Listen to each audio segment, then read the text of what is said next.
Құрметті көрермендер және оқушылар, біздің бүгінгі мектебіміздегі алғаш өткізіліп жатқан жоба «Сенде бір кірпіш дүниеге» деп аталады. Және де осы «Сенде бір кірпіш дүниеге» жобасының алғашқы қонағы мектебіміздің 9 сынып оқушысы және мектеп президенті Жұмағұл Мирас. Мирас, қош келдің. Сәлеметсіздер, қош келдік. Жалпы біздің мына «Сенде бір кірпіш дүниеге» жобамыздың мақсаты балалармен кері байланыс алып және қызықты сұрақтарға жауап іздеу болып табылады. Мирас, бүгін неше сабақ өтті сенде? 7 сабақ өтті. Сабақтарың қандай ауыр болды ма? Жоқ, өте қызықты өтті. Жақсы. Мирас, ендеше біз сол бір дайындаған саған қызықты сұрақтарымызды бастасақ, рұқсат болса, иә? Алғашқы сұрағымыз: егер сіз өмір бойы бір ғана өнімді жей алатын болсаңыз, онда ол қай өнім болады? Қарбыз өнімін таңдаушы едім. Не себепті? Себебі қарбыз өнімі шырынды болады, және көмір болады. Жақсы. Егер сізде кез келген тапсырманы орындай алатын робот болса, оның не істегенін қалай білесіз? Мен оны үй жағдайындағы жұмыстарды істеуге орындатушы едім. Мысалы қандай? Мысалы, үйдің ішінде үй жинатқызушы едім, ал далада көптеген жұмыстар болады, мысалы қораны тазалау, сондай жұмыстарға қолданушы едім. Жақсы. Соңғы уақытта сіз білген ең қызықты немесе ерекше нәрсе не? Сол бағана робот мен мысалы қазір осы жылы Жапонияда тура адам секілді робот жасалған. Тура адамның адам артынан іс-қимылдарын қайталай алады. Жақсы. Сол сізге қызық болды, иә? Тура адам сияқты ғой. Иә. Сыртқы бейнесі де солай ма? Иә, тура адам. Тамаша. Негізі қызық дүние екен, иә? Егер сізде белгілі бір адамды мектепке бір күнге шақыру мүмкіндігі болса, сіз кімді және неге таңдар едіңіз? Мен Мұқағали Мақатаев шақырушы едім. Иә, себебі ол кісінің өлеңдері бәрі де өте керемет жазылған.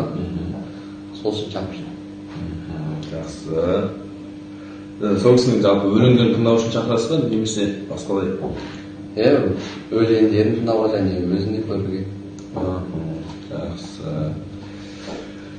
Сіздің сүйікті спортыңыз немесе физикалық белсенділігіңіз қандай және оны неге ұнатасыз? Менің сүйікті спортым ол волейбол ойыны. Не үшін ұнатасыз ба? Себебі волейбол өте қызық, командалық ойын. Осы жылдан бастап мен үйреніп жүрмін. Сол себепті өте қатты ұнайтын. Жақсы. Волейбол спортын ұнатасыз, иә?